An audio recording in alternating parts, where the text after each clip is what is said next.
Fusion Patrol is a listener-supported podcast. Find out how you can help support us at patreon.com/Fusion Patrol.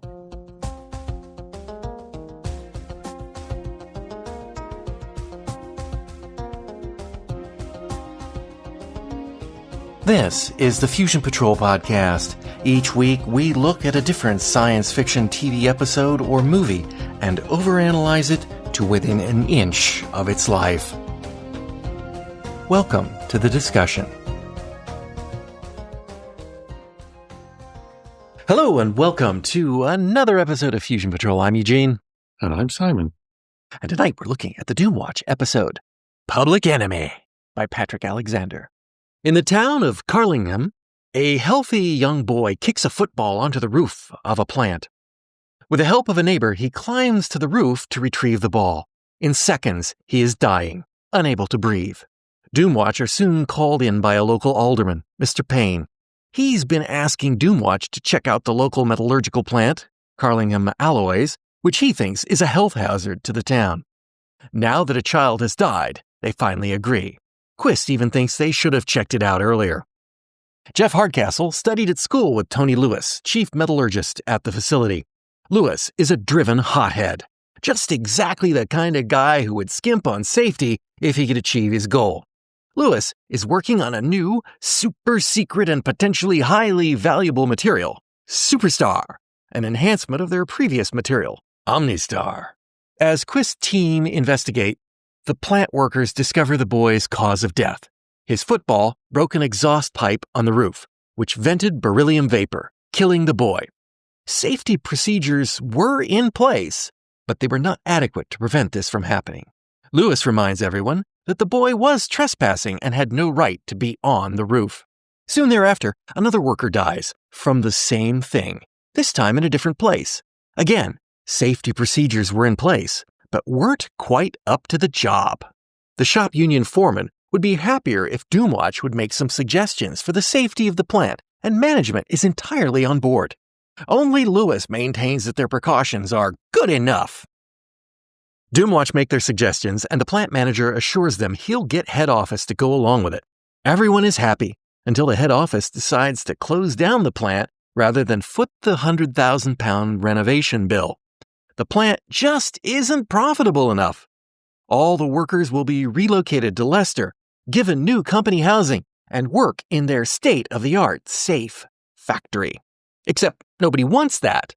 Alderman Payne is a local businessman who runs grocery stores and dry cleaners, and he'll be economically stressed. The families don't want to leave, the union workers don't want to go, but neither do they want to be laid off for 6 months if the renovations get done. Quist and Doomwatch are now the public enemy and are called before a stakeholders meeting to be raked over the coals. Quist stands his ground. He offers some alternative suggestions, all of which would mean some pain for some segments, and are rejected. They ask the government to pay, but the taxpayers won't have that. Quist boils it down to a simple point. Everyone wants a cleaner world. Nobody wants to pay for it. The end. Public Enemy. So, how do you feel about Public Enemy? This is to me, this is what Doomwatch has done really well in season 2, and it's a kind of relatively complex or nuanced look at the way in which health and safety and different forms of societal organization interact, because obviously, there's a critique of capitalism there, but at the same time, no one is quite willing to take on the costs that would be associated with providing support at state or city level for the factory. And ultimately, Quist's point is it's the key one, isn't it? If you want a healthy and safe environment, you have to pay for it. And it's still, I hate to sort of say spoilers, guys, but in 1971 or 2, whenever this was, 71, I think, there's a line about saying economic growth, one day it's going to choke us. And I think there's a reference to, in 30 years or whatever. And you're thinking, well, yeah, we're 50 years on now. And this is still the argument that people are having about global warming, which is still just basically pollution. Absolutely. And someone has to pay for it in some form.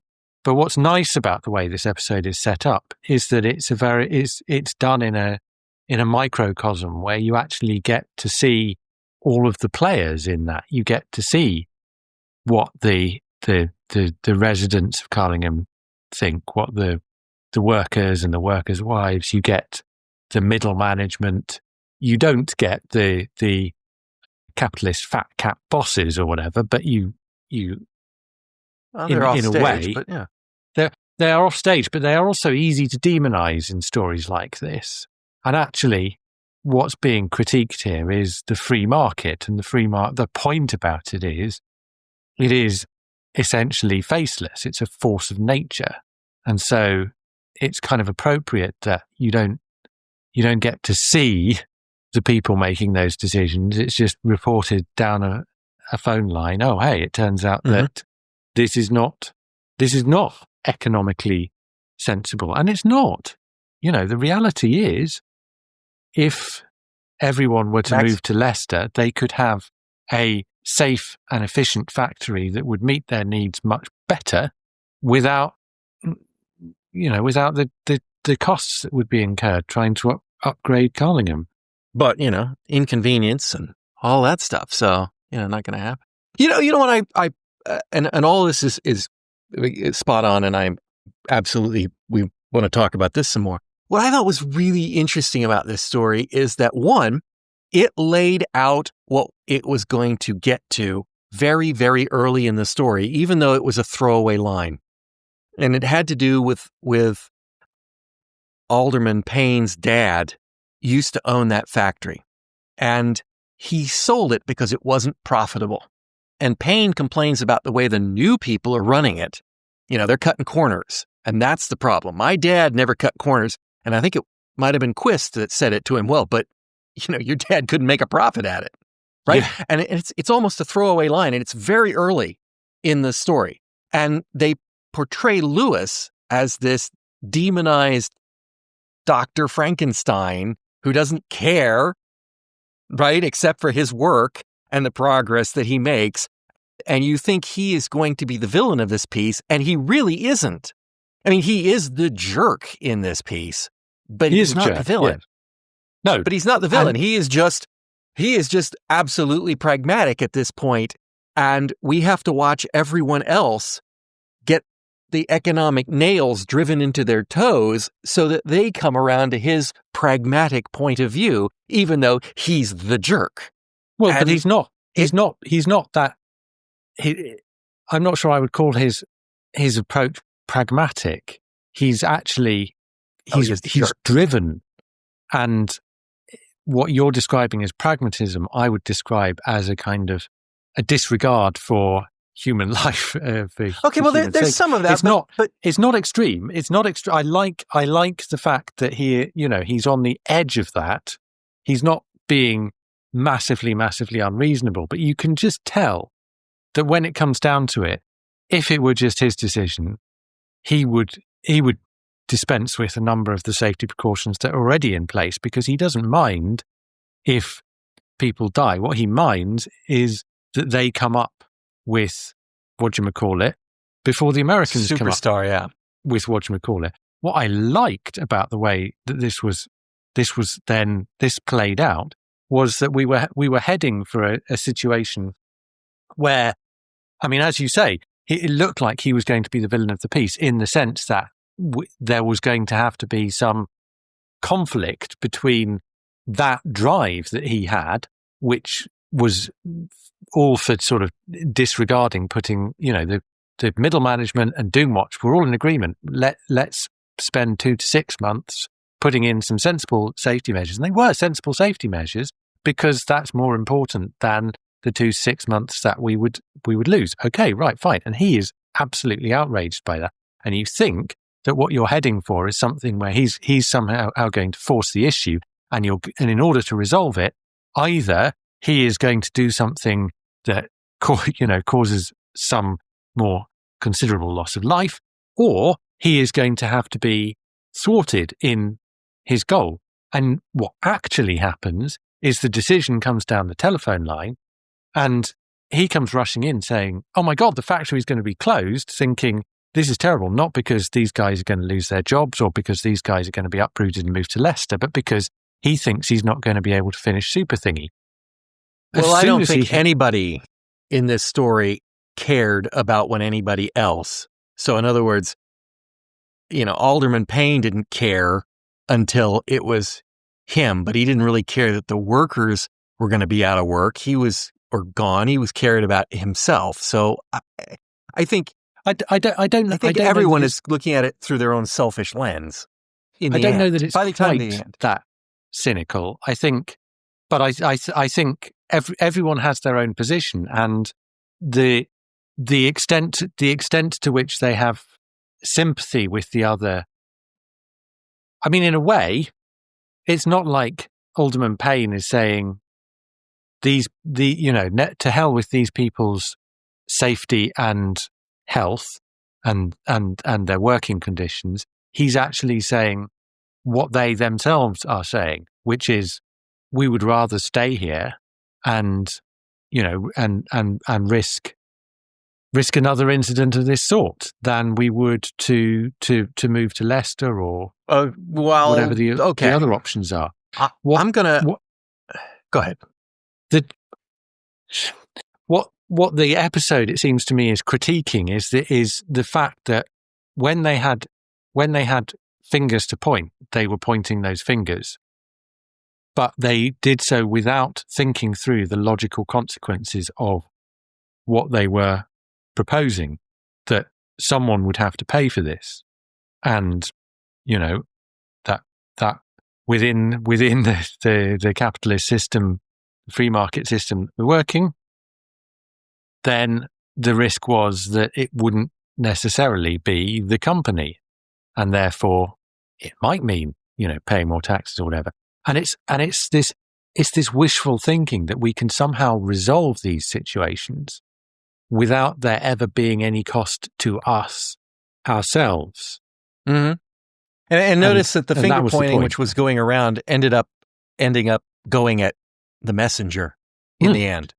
The public enemy. I mean, right. They're all pointing around to everybody else. And then suddenly it's like, no, the people who are telling you what you have to do are the ones that are the bad guys in this. I just wanted to step back and just draw a slight distinction that I feel is an important one.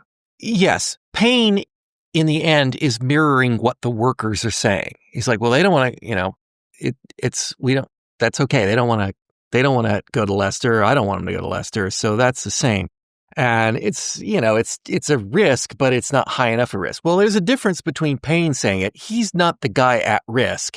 And it's a difference between him saying that, and it's a difference between the workers saying that. If the workers all get together and say, we'll take the risk, they may be wrong, and they may be making a bad decision, right? But they're not saying to hell with the other guy. They're saying to hell with us. Payne is saying to hell with them.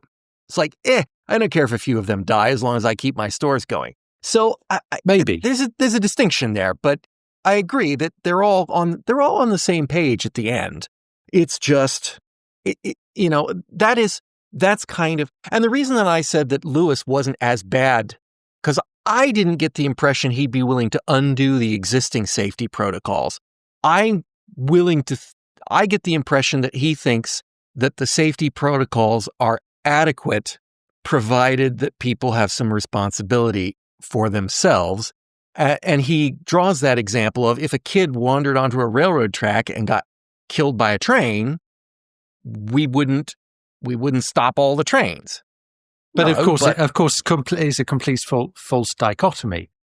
And indeed, we might stop the trains if it turned out that the only way to safely fence off that section of track was,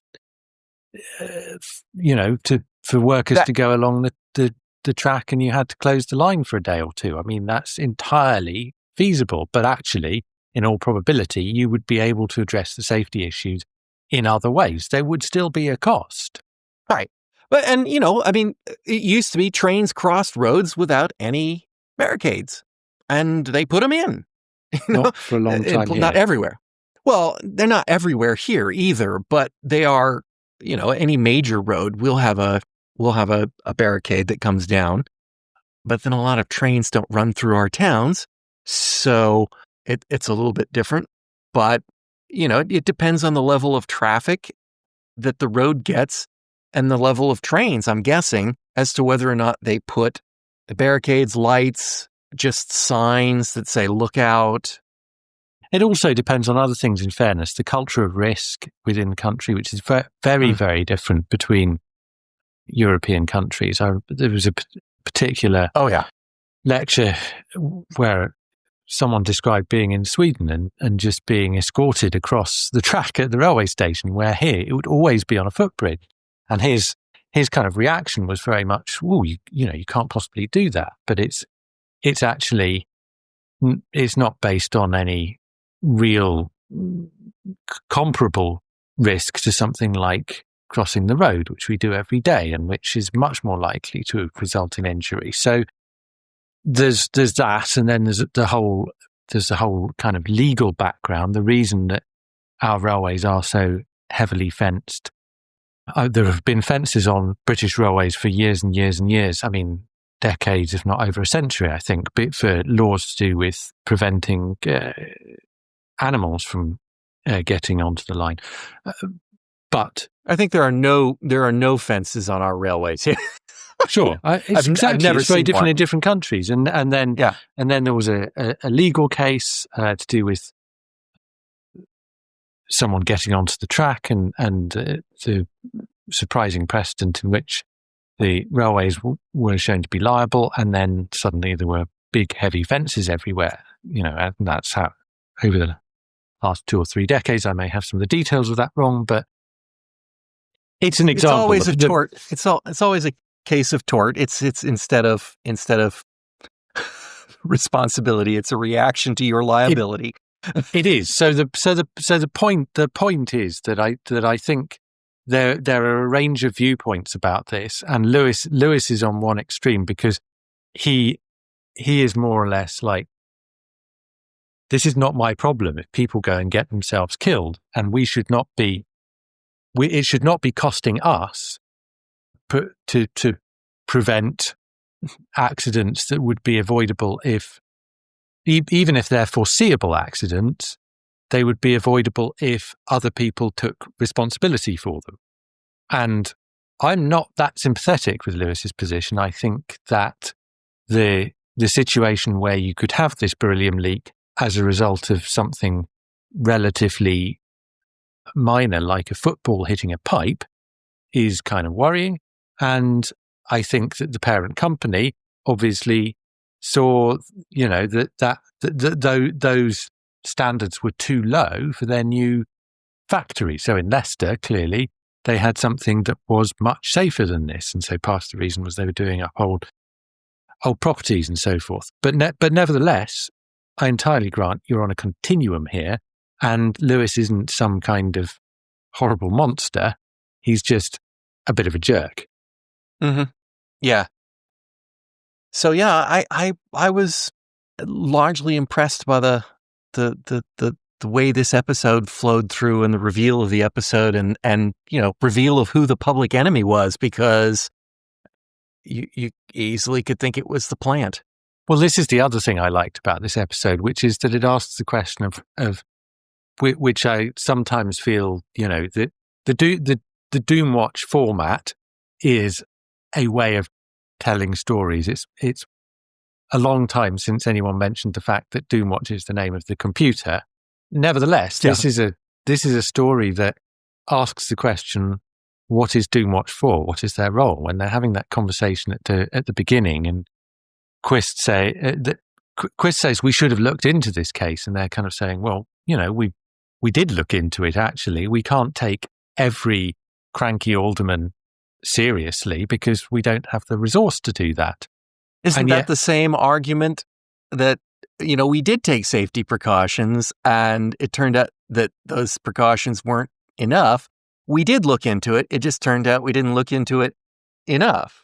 Not entirely because you could, the argument comes from the same place, but the responsibility is then on whoever funds Doomwatch to say we need more resource for Doomwatch because Doomwatch is a safety protocol.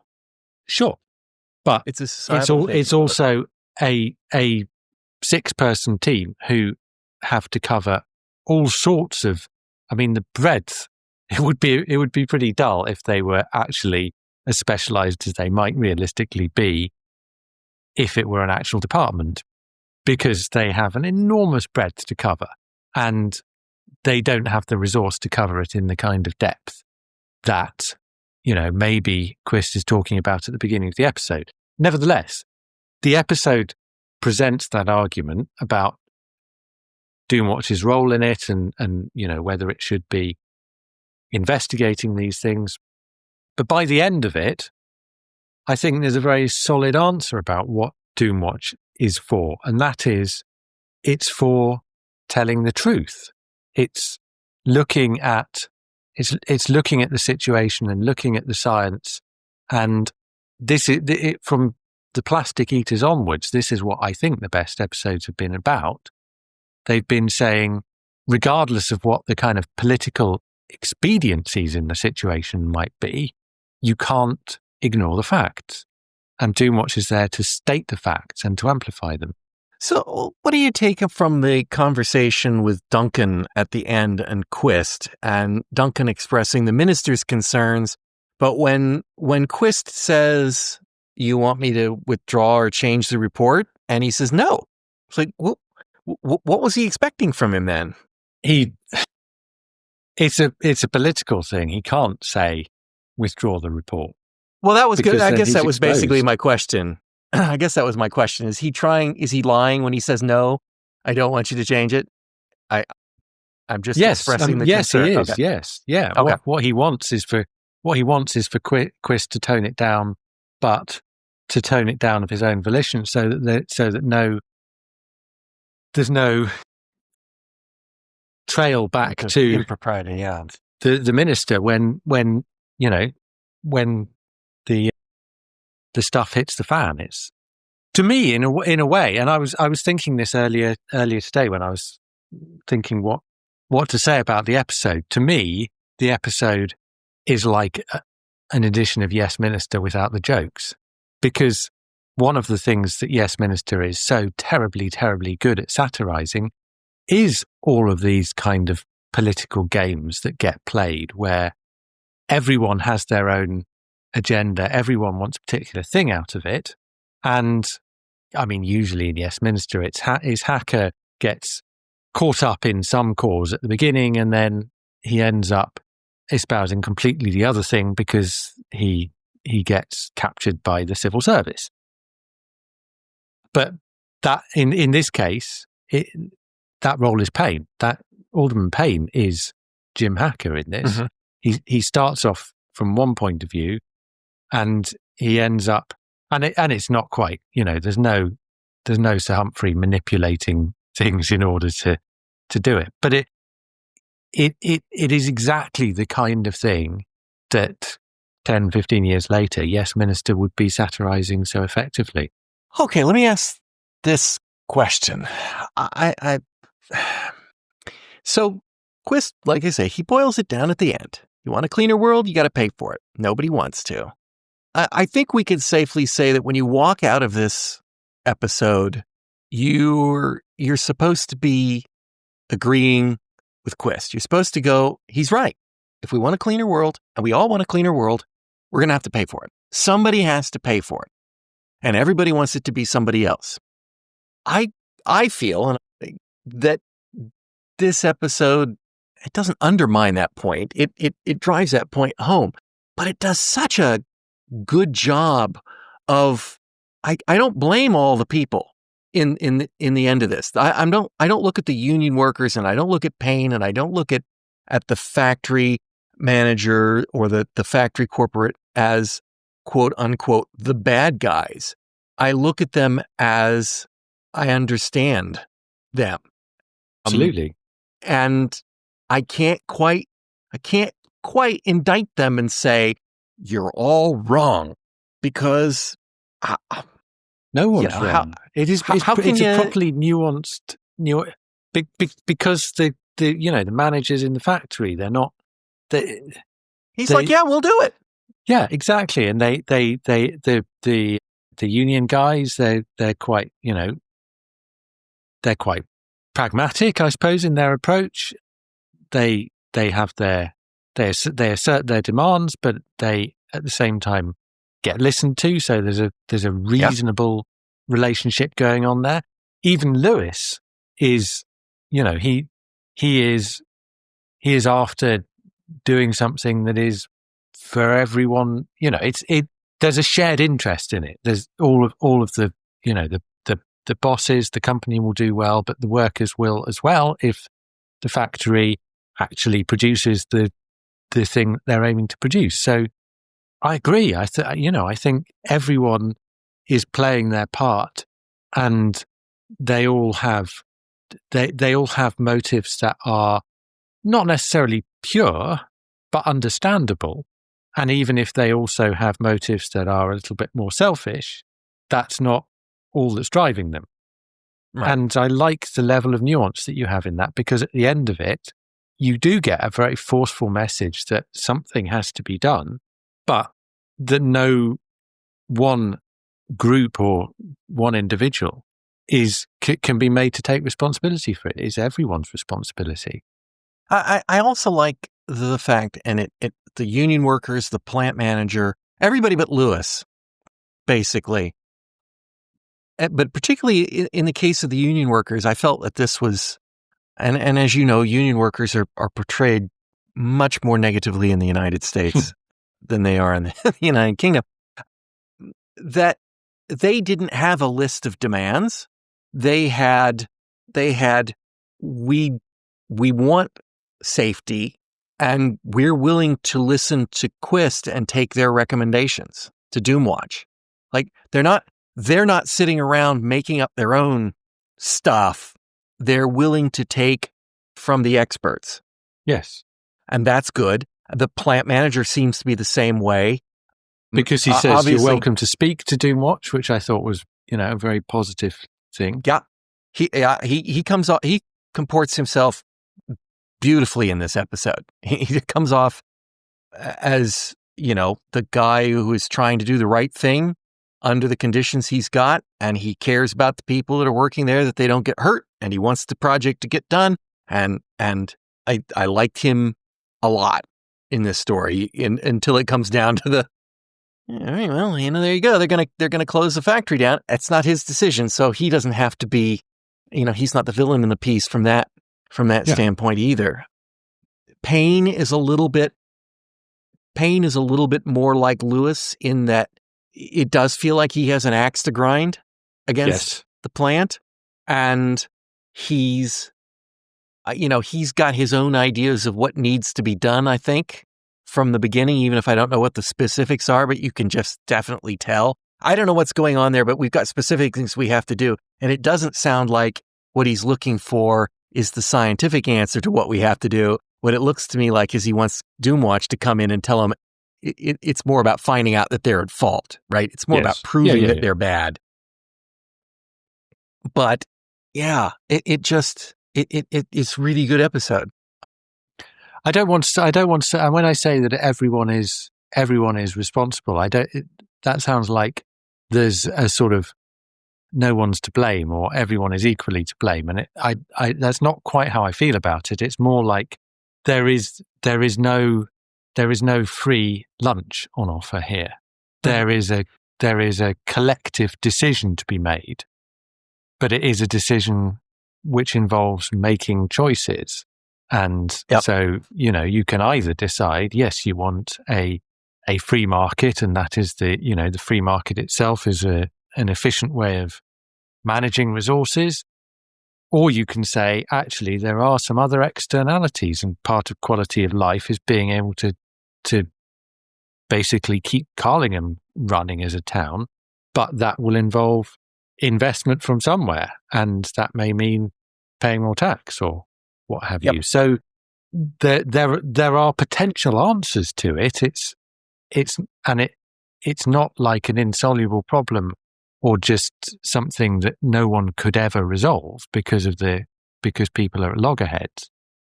It just makes it clear that there has to be a collective choice on this.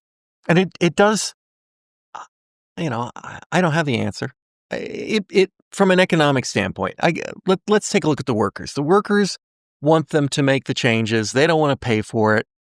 And as long as they don't have to pay for it, they're fine with it.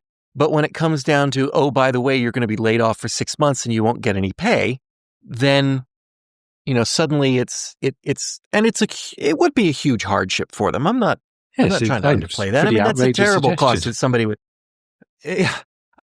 So if the UK government stepped up and paid the £100,000, right, that would be dispersed over the taxes of, in theory, everyone in the country, but it would be everyone in the country except for the rich people who get the tax loopholes. But basically speaking, it would be a drop in the nothing over the population of the UK, right? But there's a lot of drops in nothing. Yes. Start adding up at some point. And at what point do you go, well, we don't know how many people work at that factory, do we? Did they mention that? No idea. But 100, 200, maybe at the most? Like, at what point do you, that's just not enough to help? I don't know.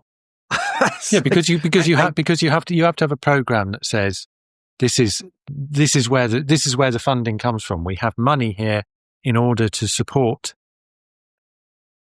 communities, smaller towns, whatever it is. You've got to include within your budget a tranche of money, and that has to be fairly distributed. Otherwise, you get into the kind of situation with rotten boroughs, which it does happen. Of course, it happens where the money is being spent in, let's say, conservative constituencies or conservative marginal constituencies by a conservative government because they want to ensure that they get their MPs re-elected in those constituencies. So there are all sorts of games that could be played with this. Similarly, the suggestion that workers might have to go without pay or whatever, and the suggestion that the factory could be closed down would be a typical negotiating tactic in order to get the union to back down on their demands. So I mean, that's immediately say you're going to have to go for all this time without pay. I think, goodness me, that is a completely outrageous demand. I think that in their situation, I'm pretty clear what I would be wanting to argue for, which is that the factory, that some sort of subsidy is put in for the factory, and that if necessary, that means, yes, paying a local tax or whatever for it, but making it as fair as possible. But the problem, as ever, is, and this is the whole issue with democracy, people will vote for candidates who offer things that are completely incompatible. Yep. So they will say, yes, we'll keep your hospital open, but at the same time, yes, we will have an internal market within the health service, and hospitals that are inefficient will close. And actually, that means your hospital is going to close. And people will somehow manage to keep these contradictory ideas in their head. Yes, we want a free market, but yes, we also want a safe but unprofitable factory to be paid for by a company whose purpose is providing returns for their shareholders. It's not real. And so the company's decision, and I again, we've said it like it's the fact that it's off screen and it's a bean counter, or at least that's what it comes off to me. But you're right, it could have been a negotiating tactic, but it comes off as a bean counter issue to me. So we look at it. We got to spend £100,000. That's not worth it because this factory doesn't make enough money. We already have a factory. We can just ship these workers. That will be less cost to us to move them to Leicester and put them up in housing, which I assume they still probably have to pay for. It's subsidized, but it's not portrayed as being a negotiating tactic. I mean, I think it's right. It's not portrayed from the that way that the factory manager reacts to it, that he is completely surprised by it, and it's not like because he's the one doing the industrial relations in Carlingham. They would be sending him in to negotiate. Fair enough. Fair enough. Here's the situation. So either you back down on this or the factory closes. And they don't say that.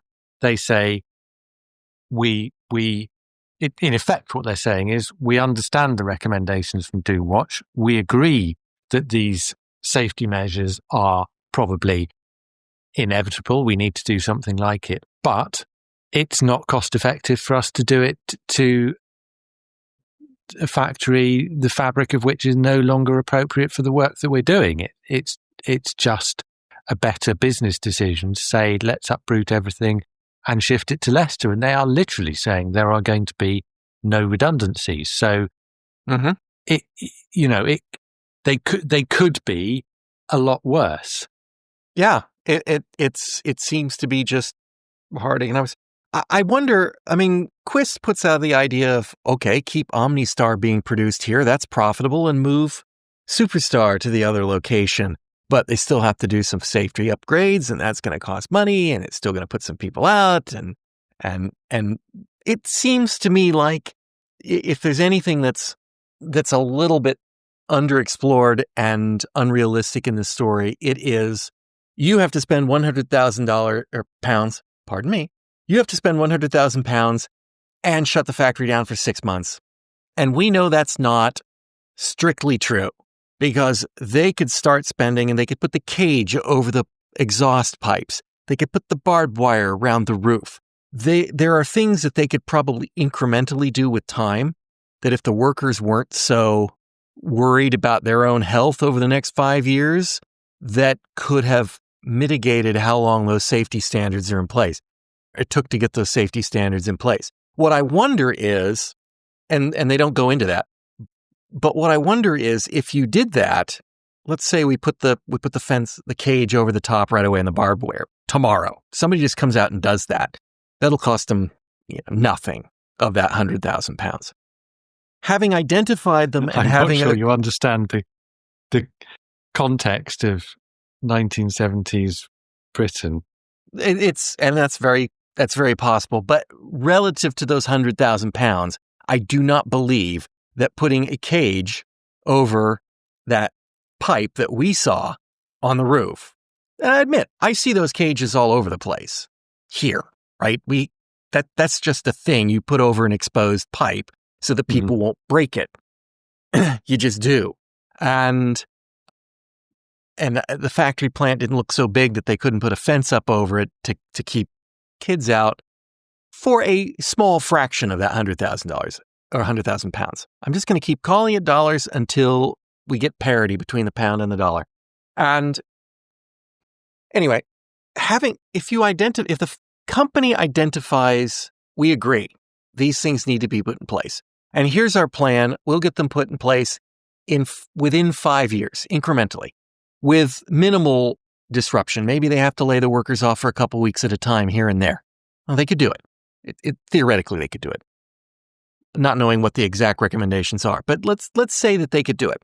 If 2 years into that, somebody dies because they hadn't finished that safety, are they now more at liability?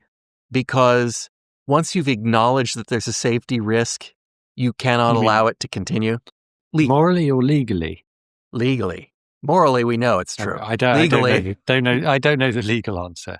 No, I wonder. Morally, it's certainly true. Yes, because I think that would be, well, isn't in theory, if you could take that to a jury, then you're in a way you're kind of trying to convince them morally to make that legally true.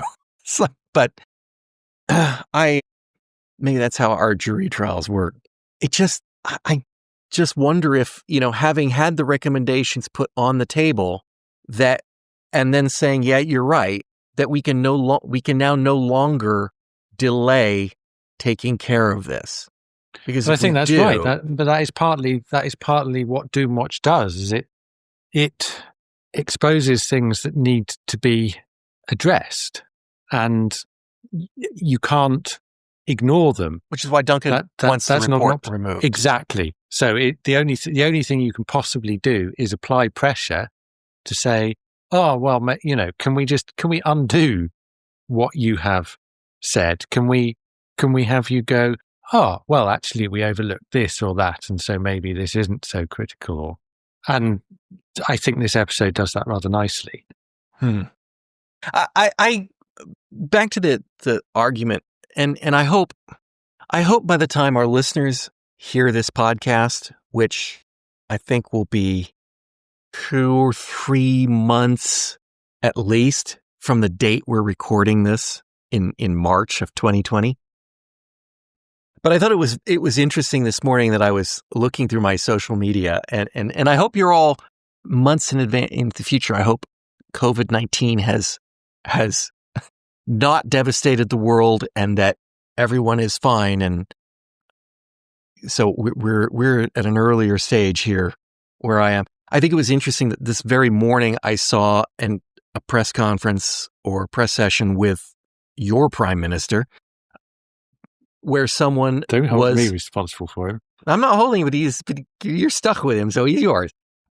I didn't vote for him, but still was putting him the question about, I guess they're planning to offer loans to businesses that are impacted by the COVID-19 situation, from people self-sequestering themselves and the reduction in business in the market.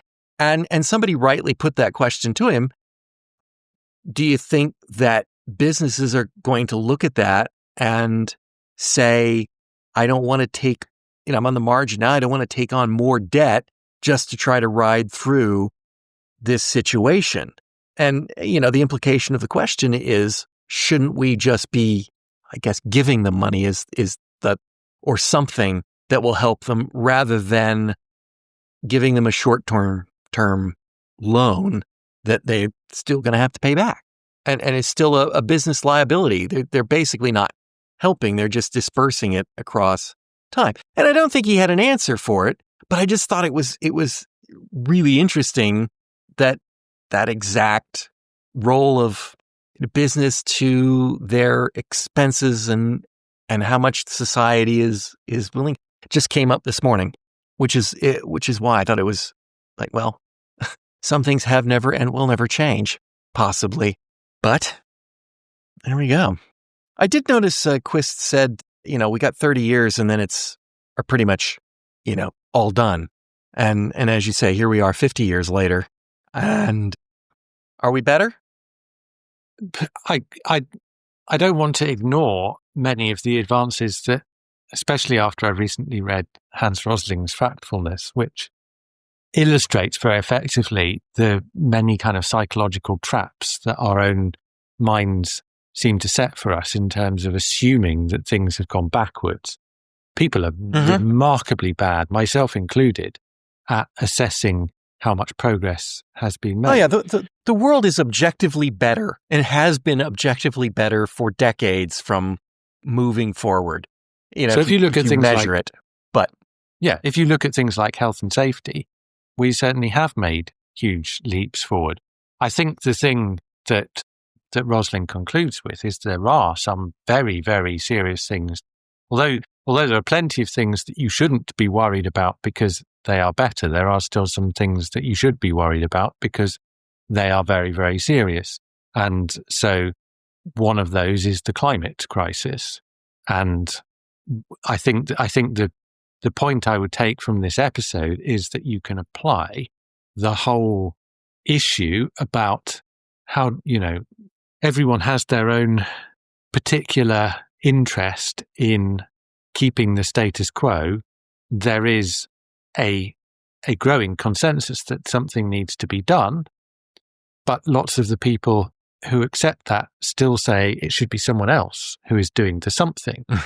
And then there's another sizable minority of people for whom the chosen course is to basically adhere so hard to their wishful thinking that they're refusing to acknowledge that anything needs to be done because that's preferable to actually doing anything about it. And that is still true today. So, and particularly in the context of that line that Chris said, that economic growth is going to choke us. He also still the said, issue. He also said, raise production, raise consumption, raise wages, raise the standard of living, as if it's some sort of, it's the mantra of, production will raise the standard of living. It's trickle down economics described as in a less succinct way than trickle down. This raises a sort of tangential issue. Here we are talking about, Quist calls it pollution, right? At one point, we are talking about a specific safety problems, but he is referring to it as pollution because it's a number of different things. And I remember in the 70s that was the watchword, right? That was the problem, was pollution. Right? We're trying to fight pollution. Give a hoot, don't pollute. Do all that kind of thing. And occasionally you would have an issue like acid rain that was a consequence of it. Polluted rivers, people dying of poisoning, and those were the consequences of pollution. But the problem is pollution, right? But sometimes you'd only get things done by tying it to a specific effect. Acid rain, right? Acid rain is a problem. Therefore, we reduce sulfur dioxide emissions from factories. The real problem is pollution, which is a general term which covers a lot of different kinds of pollution. We get action because we have tied it to acid rain. Global warming feels like that to me, right? Global warming is the result of, we're still on pollution. It is pollution. It's just a pollution that the effect is not as bad as not bad. That's the wrong way to phrase it. But it is not as immediately dramatically effectful as, your hair falling out and the trees all dying because it rained on you one afternoon, right? That has an immediate short-term, this is bad, things are dying, plastics are dissolving. Therefore, you're right, that pollution is bad. And I wonder if, I don't know, I kind of wonder if is it right to focus on the consequence, or should we be more focused on the general problem, which is pollution? And I don't know, because then we're in the range of marketing, right? We're in the range of getting people motivated. We're not talking about root causes. We're talking about end results. I'm kind of a root causes guy, right? I like to track it back to its problem. And of course, eventually I track it back to capitalism, and then you get into arguments with people. But yeah. So what are you, a communist? I'm like, actually, no, I'm not. But I can see the problems I can see what happens if you have capitalism without restraint. Everything is to be exploited to its maximum degree for maximum profit. I mean, that's goes right down to it. But the root of this episode is someone has to pay. There has to be. Yep. There has to be some way of making this choice. Yeah. Because otherwise you're just letting capitalism kill you. We can't make 100% profit. Yeah. I don't know that I have anything else on this episode. I just want to say it's the third Lenny Main episode of Doomwatch, and so some of this is going to be sounding like a broken record, but he's really Lenny Main? good.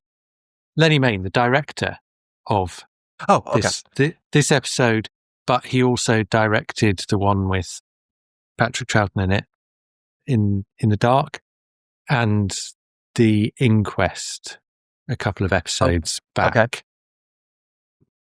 Both of which I thought, quite different episodes, but both really, really nicely directed. In many ways, I thought this one was, the direction was much more flashy and noticeable. And yet the opening sequence, the pre-title sequence, where the kid's neighbour is carrying the ladder across the road and then extending it and putting it up on the factory, and he shoots through the ladder as he's extending it, and the whole thing. It's one of these examples when I see something like that, and I just think they do not make television like that anymore. They might still have been doing it in the 80s, 90s maybe, but the speed of television now would mean you could not do something like that.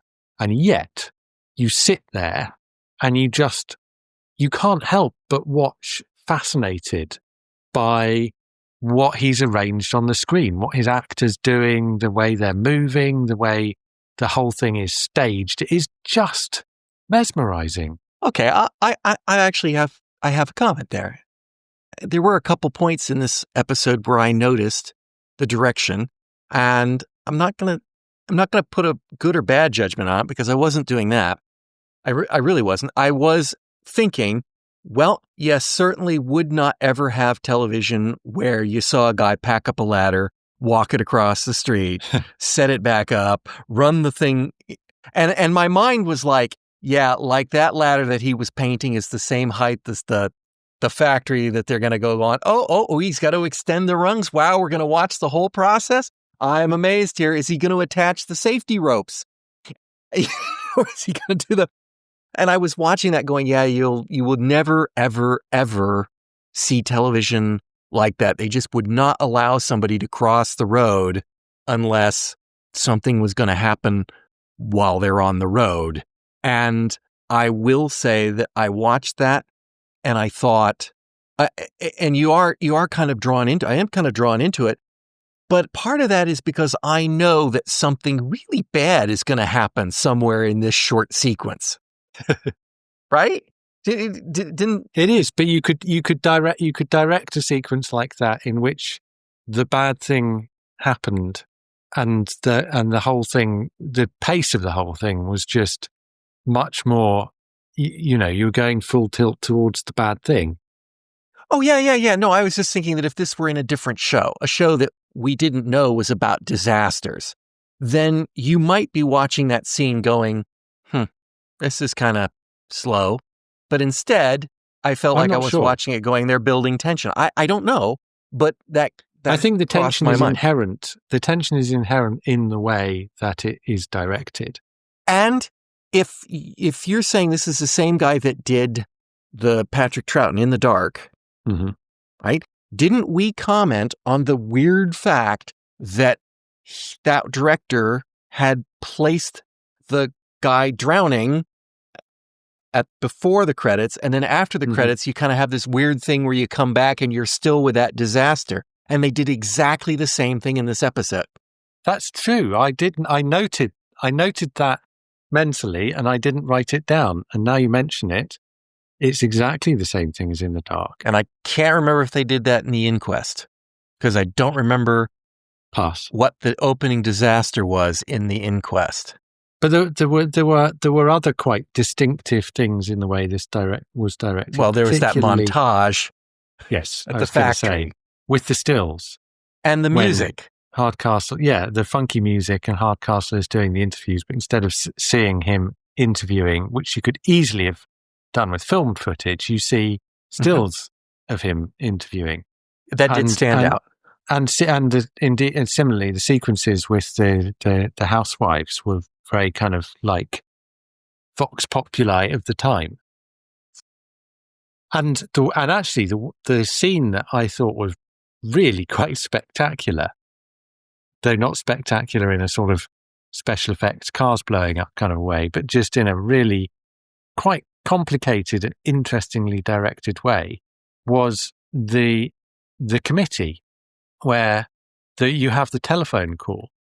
And often in television of that era, Where you see someone on a telephone and there are other people in the room, you hear the conversation on the telephone and you don't hear what the other people are saying because usually they're just moving their lips so that it doesn't distract from the conversation. And you can watch that scene and you can hear every word that is being spoken on the telephone.